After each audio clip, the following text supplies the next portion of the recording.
galerinha! Eu sou a Daiane, a mamãe da TT e da Mimi. E no vídeo de hoje a gente vai ter uma aula especial do Halloween! Vamos lá!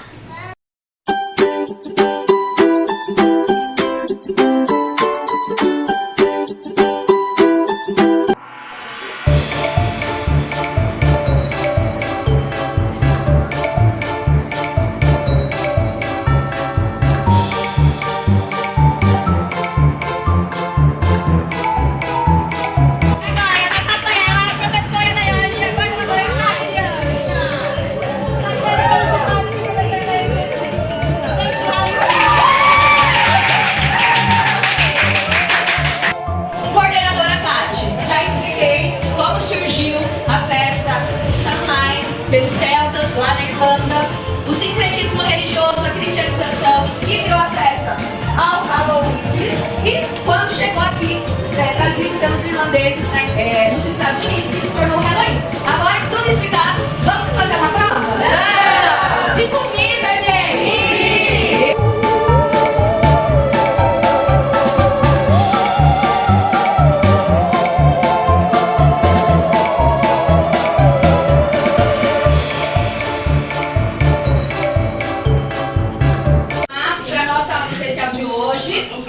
Onde a gente já começa de uma maneira especial que juntou o dia do trote dos 9º anos com a temática da aula do dia 31 de outubro, que é o dia do Halloween, né? E o que justifica pedagogicamente o trote, esse momento de se vestir caracterizado, né? Por quê? Qual é o propósito disso? A missão da escola, além de passar conteúdo, ensinar, é também socializar com os colegas. E aí vocês estão no fim de um ciclo. Vocês estão prestes a encerrar o ensino fundamental e iniciar o ano que vem o ensino médio. Então, esse momento é um momento de interação, de socialização com os colegas e uma despedida dessa nova fase. Então, vamos lá com a temática de hoje, depois a gente vai para o desfile. Halloween, como que começou essa proposta de conteúdo? Durante toda a antiguidade, que vai desde a invenção da escrita por volta de 4 a 6 mil anos antes de Cristo, até a queda do Império Romano do lado ocidental, que é por volta de 475 depois de Cristo, 476 depois de Cristo, é o período da antiguidade, é um período que a mitologia prevalecia. E o que é a mitologia? Como surgiu? Os povos antigos, por não entender determinados elementos da natureza, o que eles faziam? Eles remetiam a deuses. Por exemplo, o deus do sol, o deus da chuva, o deus do trovão, tudo isso é Deus. Só que a nossa cultura tradicional, que nós recebemos, né, junto com os colonizadores, imposta, é uma cultura inspirada na greco-romana. A gente ouve pouco os ensinamentos de outras culturas, como por exemplo, dos celtas, povos nórdicos. E assim como vários povos lá na Europa, um pouco antes do Império Romano quebrar, falir, do lado ocidental, ele se utilizou de uma estratégia para manter o Império unificado, que foi oficializar uma única religião como religião de todo o Império, que é a Igreja Católica.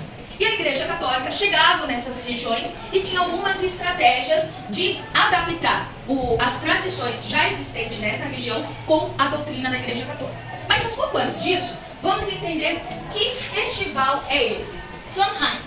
Um festival que para eles era comemorado no dia 1º de novembro, que eles consideravam um momento que o portal entre os mundos dos mortos e dos vivos se abria. E aí era a oportunidade da interação entre esses povos, entre esses reinos, tanto dos mortos quanto dos vivos. Muitos ficavam receosos, com medo, por quê?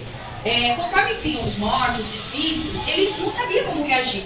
E aí, então eles criaram alguns festivais como forma de comemoração ou proteção. Por exemplo, o modo de proteção era nesse momento acender fogueiras, né? Conforme anoitecia, o portal está aberto, os espíritos, os mortos saem desse reino, desse mundo. E aí uma maneira de se proteger, fazendo uma analogia lá no período da pré-história, quando os seres humanos viviam nas cavernas, eles ficavam próximos da fogueira para se proteger de outros predadores que caçavam durante a madrugada, no momento que o ser humano quer dormir. E aí, então, eles fizeram essa analogia, mas agora com a questão espiritual. Então, eles não ficavam nessa madrugada em casa, preferiam ficar fora de casa, próximo de uma fogueira. Por quê?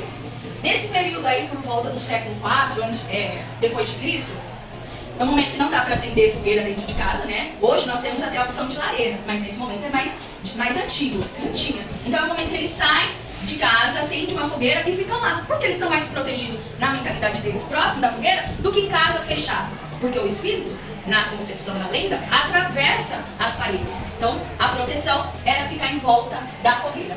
Mas também tinha um agradecimento. Para quem? Para os espíritos bons. Por exemplo, qualquer indivíduo, inclusive familiares, falecendo, eles vão para esses lugares. E aí é o momento que esses familiares, esses entes queridos vinham e se alimentavam da fartura de alimentos. Também é um momento que dá para relacionar com o fim da colheita, que acontece inclusive aqui no Brasil, né? Que são as nossas festas juninas. Festejos que vão valorizar os santos, Santo Antônio, São Pedro e assim por diante. Eles também faziam a festa do agradecimento da colheita. E aí, quando o catolicismo se instaurou como religião oficial, colonizou, ajudou a levar essa religiosidade para essas regiões, tanto Irlanda, Escócia e países de Gales, né? E aí lá acontecia o sincretismo religioso. Por exemplo, era comum substituir esses festivais tão tradicionais com outras temáticas. O mais conhecido para nós é o Natal. O Natal, para todos esses povos, eles comemoravam, antes de ser Natal, antes da Igreja Católica, o festival em honra ao Sol, o Deus Sol. E o que a Igreja Católica propôs? Não acabar com o festival, porque era algo muito tradicional. Como eu falei, a antiguidade começou por volta de 4, 6 mil anos antes de Cristo. Aí chegar e mudar fica muito difícil. Então tem que ser de forma gradativa. Então o que eles propuseram, né? Ao invés de continuar com o festival com a temática do Sol, substituiu o Sol por o nascimento de Jesus Cristo. E aí a gente sabe que pelos relatos da Bíblia, pouco provável Jesus ter nascido no dia 25 de dezembro, né? Por causa que nesse momento tem relatos que estavam pastoreando os animais, e não é possível isso nesse período no hemisfério norte, porque é frio. Então a gente entende que essa data foi sincretizada para uma adaptação religiosa. E aconteceu também aqui nessa região em relação a esse festival. Um festival que eles valorizavam esse momento do portal aberto, e aí foi substituído pela Igreja Católica como o Dia de Todos os Santos. Então esses mortos são os santos sendo valorizados. O Papa Gregório IV, no século VIII, ele vai mudar, inclusive, para ter mais proximidade a essas datas, o Dia de Todos os Santos do calendário católico, de maio para 1º de novembro. E não só nessas regiões, e sim todo o calendário que possuía a instituição da Igreja Católica. E aí ficou assim, então, o calendário.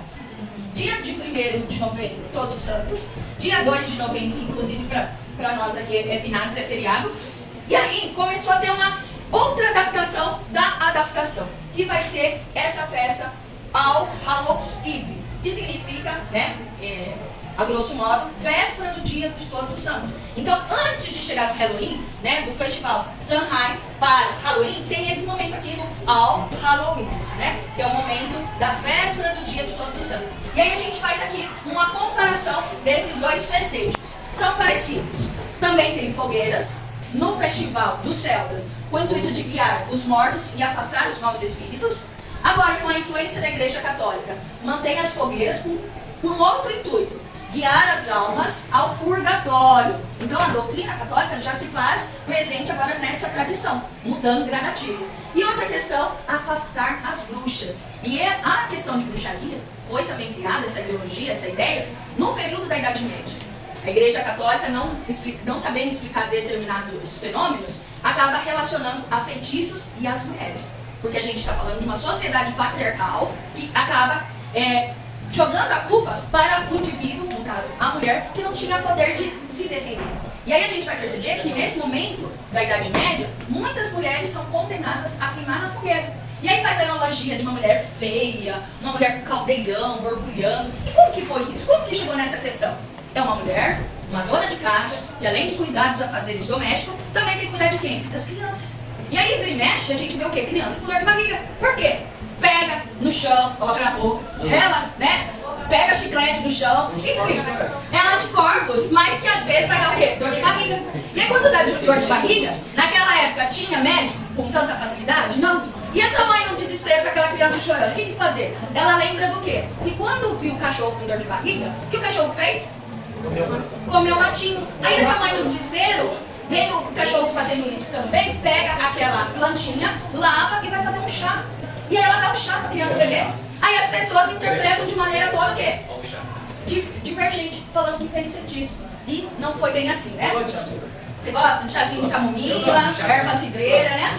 E outra questão aqui do festival do céu, eles iam de porta em porta pedir contribuições para valer o festival. Que às vezes não durava um dia, durava alguns dias. Então tinha gastos tudo isso. Aqui, já com a influência da Igreja Católica, as crianças iam de porta em porta cantando e fazendo orações. E em troca, elas recebiam pedaços de bolo, porque significava que uma alma atingiu o purgatório, saiu do purgatório e foi para o céu. E aí desse bolo chega nos Estados Unidos como sendo o quê? Os doces. E como que vai cair lá nos Estados Unidos? Uma imigração irlandesa nos Estados Unidos por volta do século XIX. Na Irlanda estava tendo dificuldade, miséria, fome. Muitos vão para os Estados Unidos em busca de melhores condições de vida, em busca de trabalho. E consigo leva o quê? As tradições. Só que quando tem essa mudança do céu, com a influência da Igreja Católica, e agora em outro território, o que acontece também? Vai se modificando. Então, por volta, na virada do século XIX para o XX, tem uma outra adaptação ainda. Agora a adaptação estadunidense, onde as lanternas que até então eram tradicionalmente realizadas em nagos, começam a ser substituídas pelas abóboras. Por quê? Abóbora. Porque é o que mais tem disponível lá nos Estados Unidos. E até então, como surgiu essa mentalidade, essa ideia dos nagos, né? Tem uma lenda do Jack O'Lantern, né? Onde diz a lenda que esse Jack fez um pacto com o diabo e, além de fazer um pacto com o diabo, enganou o diabo.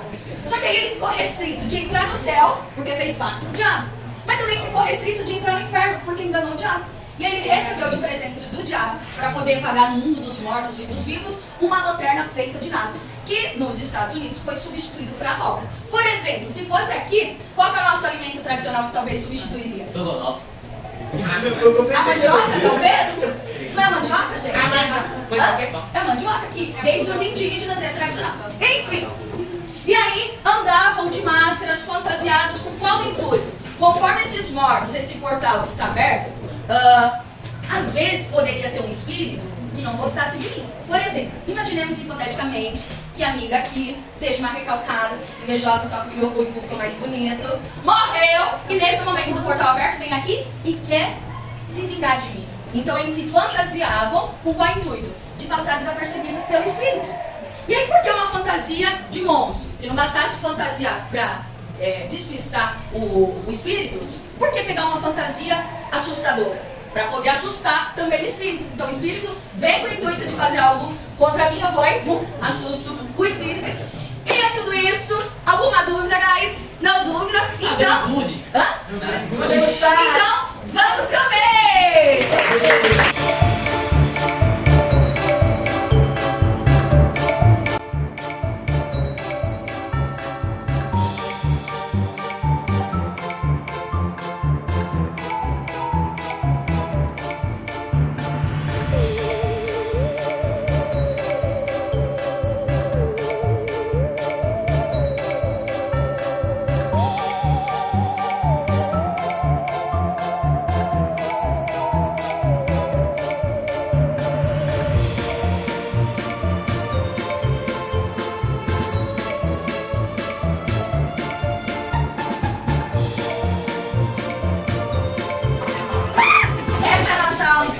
Quem gostou, dá um like. Quem não é inscrito, se inscreva já. Beijinho, beijinho. Tchau, tchau.